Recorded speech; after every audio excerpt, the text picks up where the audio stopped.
والله يدعو إلى دار السلام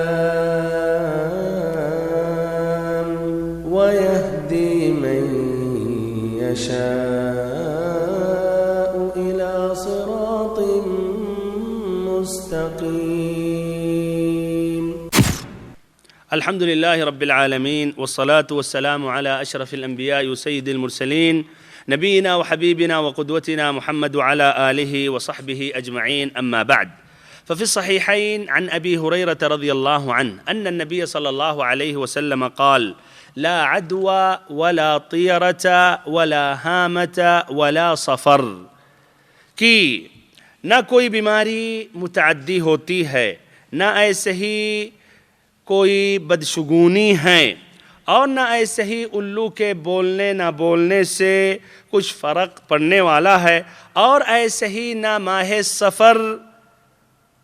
یہ منحوس مہینہ ہے یا اس کے اندر کچھ تاثیر ہے جس سے کچھ لوگوں کو نقصان پہنچتا ہے۔ اس حدیث میں نبی پاک صلی اللہ علیہ وسلم نے 4 چیزوں سے ہم تمام مسلمانوں کو روکا ہے، اور 4 چیزوں کو جو کچھ لوگوں کا باطل عقیدہ تھا اس کے بارے میں آپ صلی اللہ علیہ وسلم نے حقیقت واضح کرتے ہوئے اس کو آپ نے باطل ٹھہرایا۔ تو نمبر 1، لا عدوى۔ دور جاہلیت میں لوگوں کا یہ خیال تھا کہ بیماریوں میں بذاتی ہی اس کے اندر یعنی وہ قوت تھی جو خود وہ بیماری اپنے تئیں سے دوسرے آدمی تک، دوسرے جانور تک منتقل ہو جاتی تھی۔ تو نبی صلی اللہ علیہ وسلم نے واضح کیا کہ یہ بات صحیح نہیں ہے۔ بیماری کے اندر کہ وہ خود سے، اپنے سے، اپنی قوت سے، اپنے اختیار سے، اپنی مرضی سے دوسرے تک منتقل ہو جائے، دوسرے کو تکلیف دے دے، دوسرے میں داخل ہو جائے، صحیح نہیں ہے۔ اس لیے کہ بھائیو، خیر اللہ کے ہاتھ میں ہے، شر بھی رب العزت کے ہاتھ میں ہے۔ فرمایا رب العزت نے سورۃ الحدید آیت نمبر 22 میں: ما اصاب من مصیبت فی الارض ولا فی انفسکم الا فی کتاب من قبل ان نبرأها ان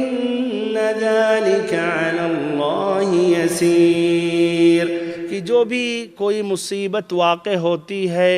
اس روئے زمین پر، یا ایسے ہی اگر وہ مصیبت خاص ہوتی ہے، انسان ہی تک وہ مصیبت محدود ہوتی ہے، تو یہ تمام یہ باتیں، یہ مصیبتیں اللہ تعالیٰ کی کتاب میں پہلے ہی سے یہ باتیں لکھ دی گئی ہیں۔ پیدا کرنے سے پہلے، آسمان اور زمین کے پیدا کرنے سے پہلے، ان ذالک علی اللہ یسیر، یہ اللہ تعالیٰ کے لیے بہت ہی آسان ہے۔ دوسری بات، ولا طیرہ، یعنی بدشگونی، بدفعلی، کسی چیز میں نحوست نہیں ہے، جس طرح کی بہت سے لوگوں کا خیال ہے۔ کچھ لوگوں سے بدشگونی، بدفعلی لیتے ہیں، کچھ چیزوں سے، کچھ مہینوں سے، کچھ نمبرات سے، وغیرہ وغیرہ سے۔ تو بھائیو، اس میں تاثیر نہیں ہے اور نہ ان چیزوں میں نحوست ہے، یہ تمام چیزیں اللہ تعالیٰ کے اختیار میں ہیں۔ ولا ہامۃ، ہامہ معنی ہے الو، ہامے کا جو معنی ہے یعنی الو، تو اس سے مراد کیا کہ نہ کوئی الو، تو اس سے مراد اس کا کئی معنی مطلب لیا گیا۔ ایک معنی یہ لیا گیا ہے کہ اگر الو بولے نہ بولے تو اس سے کوئی فرق پڑنے والا نہیں ہے، کہ آپ کے گھر پر یا آپ کے گھر کے سامنے یا چھت کے اوپر کوئی الو آ کر بول دیا تو اس کا معنی مطلب کچھ نقصان میں واقع ہونے والے ہیں، یا کوئی آپ کے گھر کا کوئی فرد مرنے والا ہے، نہیں، اس کا کیا، اس الو بیچارے کا کیا دخل عمل ہے۔ اور ایسے ہی کچھ لوگوں کا یہ خیالی عقیدہ تھا کہ روح نکلنے کے بعد وہ الو کی شکل اختیار کر لیتی ہے، پھر اڑنے لگتی ہے۔ ان تمام باطل عقیدہ کا نبی پاک صلی اللہ علیہ وسلم نے انکار کیا۔ پھر کہا ولا صفر، ایسے ہی یہ ماہ صفر جو ہے یہ بھی منحوس مہینہ نہیں ہے، اس سے بدفعلی، بدشگونی لینا یہ صحیح اور درست نہیں ہے۔ یہ سفر یہ ایک وقت ہے، اور یہ وقت میں جو متصرف ہو رب العزت ہے، تو یہ سفر کے مہینے کا کیا دخل ہے؟ یہ سفر کے مہینے سے کیا مشکل ہے؟ یہ تمام یہ چیزیں باطل ہیں، فاسد ہیں۔ ابن رجب رحمہ اللہ فرماتے ہیں کہ دور جاہلیت میں وہ مشرکین اس مہینے کو منحوس سمجھتے تھے اور بدشگونی بدفعلی لیتے تھے اور کہتے تھے یہ منحوس مہینہ ہے، تو نبی پاک صلی اللہ علیہ وسلم نے انکار کیا۔ ابھی بھی بہت ہیں وہ جاہل جو یہ فاسد عقیدہ رکھتے ہیں، بلکہ کچھ مسلمان اور اس مہینے میں سفر نہیں کرتے ہیں، اس مہینے میں شادی نہیں کرتے ہیں، اس مہینے میں مثلا تجارت کے لیے نہیں نکلتے ہیں، اور ایسے ہی دوسروں کو بھی روکتے ہیں۔ کچھ جاہلوں نے کہا کہ اللہ کے بندوں میں سے ایک مقرب بندے نے، جو ان کے نزدیک یعنی وہ اللہ کا خاص ایک ولی تھا جو بہت ہی اونچے مقام پر پہنچا تھا، ایسے لوگوں کے بارے میں حوالہ دے کر انہوں نے کہا، اور بھائیو ادھر یہ بات واضح کرنے سے پہلے یہ بھی واضح کروں کہ ایسی باتیں جو بے مستند اور جس کا کوئی حوالہ نہیں ہوتا ہے اور اس کا کوئی ثبوت نہیں ہوتا ہے، اللہ نے آپ کو عقل دی ہے، اس کو نہ لیں۔ اور افسوس ہے کبھی کبھی اچھے اور جید علماء جن کو ہم سمجھتے ہیں وہ بھی بے مستند ایسے باتیں کہہ دیتے ہیں اور اپنی کتابوں میں نقل کر دیتے ہیں، اور بعد میں لوگ وہ بات کو مان لیتے ہیں۔ اب دیکھیے بھائیو، یہ کون سی بات ہے؟ ایسا کہہ رہے ہیں یہ جو ایک ولی ہیں، جس طرح کی ان جاہلوں نے کہا، ایسا لگتا ہے کہ وحی ان پر کی گئی ہے اور اللہ نے جبریل امین کو بھیجا اور ان کو غیب پر مطلع کیا۔ المہم ان جاہلوں نے ایسے ہی کچھ ایسے جن کو کہتے ہیں عارف باللہ، ان کے متعلق نقل کیا کہ انہوں نے کہا، ان حضرت نے، ان بزرگ نے کہا کہ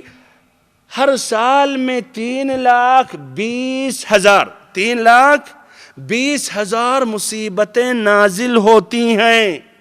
اور یہ 3,20,000 مصیبتیں جو آخری 4 شنبہ بدھ کا دن ہوتا ہے اس مہینے میں، اسی دن میں نازل ہوتے ہیں۔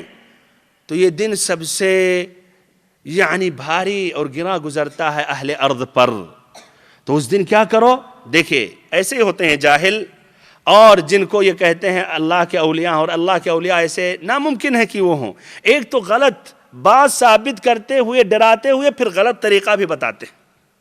ایک تو ڈراتے ہیں غلط طریقے سے، پھر غلط تعلیم بھی دیتے ہیں۔ تو یہ غلط چیز کہہ کے پھر کہتے ہیں تو بدھ کا جب دن ہو، یعنی سفر کا جو آخری بدھ ہو، تو 4 رکعت آپ نماز پڑھ لیں، ہر رکعت میں سورۃ الفاتحہ کے بعد 17 مرتبہ انا اعطیناک الکوثر، اور پھر 15 مرتبہ قل هو اللہ احد۔ اور ماشاءاللہ ان کے اندر جو ماشاءاللہ ترتیب، جو تنظیم، یعنی جو دقت سے بات کرتے ہیں، یعنی 17 ہی ہونی چاہیے، جبکہ اور حدیثوں میں نماز کا طریقہ آپ اگر پڑھیں گے سنیں گے تو اس میں تحدید نہیں ہوتی ہے، سورۃ الفاتحہ کے علاوہ جو آپ چاہیں جو پڑھیں۔ بہرحال تو سورۃ الفاتحہ کے بعد 17 مرتبہ انا اعطیناک الکوثر، پھر 15 مرتبہ قل هو اللہ احد، پھر ایک مرتبہ قل اعوذ برب الفلق اور قل اعوذ برب الناس پڑھیں، پھر ایک لمبی دعا اس میں بتایا گیا، ایک لمبی دعا کریں۔ پھر اس دعا کے اثناء میں ہے کہ اے اللہ، میں الحسن رضی اللہ عنہ اور حسن کے بھائی اور ان کے دادا اور ان کے باپ ماں اور ان کے بچوں کے راز سے سوال کرتا ہوں۔ استغفر اللہ، الحسن رضی اللہ عنہ سے آپ سوال کر رہے ہیں، ان کا واسطہ۔ ہم اللہ کے بندے ہیں، اللہ سے ہم سوال کرتے ہیں۔ ہم الحسن نہ الحسین کے بندے ہیں، بلکہ نہ ہم نبی محمد صلی اللہ علیہ وسلم کے بندے ہیں۔ ہم نبی پاک صلی اللہ علیہ وسلم کے امتی ہیں۔ ہم نبی صلی اللہ علیہ وسلم سے اپنی جان، اپنے مال، اہل و عیال سے بھی زیادہ محبت کرتے ہیں، اور پھر نبی صلی اللہ علیہ وسلم کی اقتداء کرتے ہیں، لیکن نبی صلی اللہ علیہ وسلم کی ہم عبادت نہیں کرتے ہیں۔ ہمارا رب اور معبود صرف ایک ہے، وہ رب العزت ہے، وہ اللہ رب العزت ہے، وہ الرحمن ہیں۔ بہرحال یہ فاسد دعا بیان کرتے ہیں۔ ایسے ہی تعجب کی بات ہے کہ اسی سفر کے آخری بدھ کے دن 4 شنبہ میں کچھ لوگ پکنک کے لیے نکلتے ہیں اور ایسے ہی پارکوں میں جاتے ہیں کھانا توشہ لے کر، اور کہتے ہیں کہ نبی صلی اللہ علیہ وسلم بیمار پڑ گئے، اور پھر بیماری کے بعد جب صحت یاب ہوئے اور آپ کو اللہ نے شفا دیا تو آپ اس طرح ٹہلنے کے لیے نکلے، تو وہ بھی اس طرح اس سنت پر عمل کرتے ہیں۔ یہ کہاں سے، کیا دلیل ہے؟ ایسے ہی کچھ لوگ چھلا انگوٹھی پہنتے ہیں، کہتے ہیں اس لیے مصیبت واقع ہوتی ہے اس دن، تو وہ مصیبت اور یہ ایسے ہی یہ اللہ کا عذاب ان پر واقع نہ ہو۔ ایسے ہی کچھ ہیں اپنے بھائی جو 13 سفر کو 13 تیزی کا روز نام رکھتے ہوئے اس دن کی رات میں یعنی 13 سفر کی رات میں یعنی چاول ایسے ہی دال ایسے ہی کچھ بھیلی اور ایسے ہی پیسے وغیرہ رکھتے ہیں اپنے سرہانے تکیے کے پاس یا سر کے پاس، پھر دوسرے دن جو ہندو پجاری ہوتے ہیں وہ آتے ہیں یہ صدقہ مانگنے کے لیے تو ان کو دے دیتے ہیں، ان فقیروں کو دے دیتے ہیں، یہ ایک رسم و رواج بنائے ہوئے ہیں۔ ایسے ہی بھائیو جو سفر کا آخری بدھ ہے چہارشنبہ،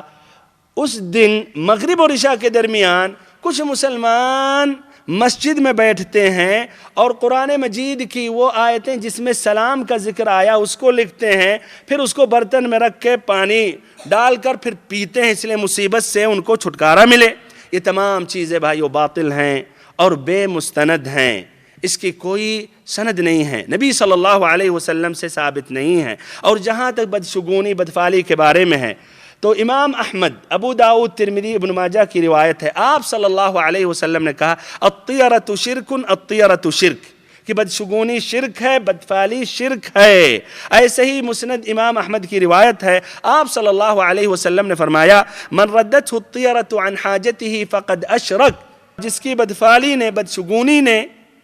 یعنی کسی چیز کو منحوس سمجھا پھر اس کو اس کے کام سے اس کے ارادے سے اس نے لوٹا دیا، روک دیا تو اس نے شرک کیا۔ صحابہ کرام نے کہا فما کفارۃ ذالک، تو اس کا کفارہ کیا ہے، یعنی کیا کیا جائے تاکہ یہ گناہ معاف ہو جائے؟ تو آپ صلی اللہ علیہ وسلم نے کہا کہ یہ کہو اللہم لا خیر الا خیرک ولا طیر الا طیرک ولا الہ غیرک۔ میرے بھائیوں اور بہنوں، آدمی جب بدفعلی بدشگونی میں واقع ہوتا ہے اور کسی چیز کو منحوس سمجھنے لگتا ہے تو یہ ممکن ہے کہ اللہ تعالی اس پر یعنی مصیبت واقع کر دے،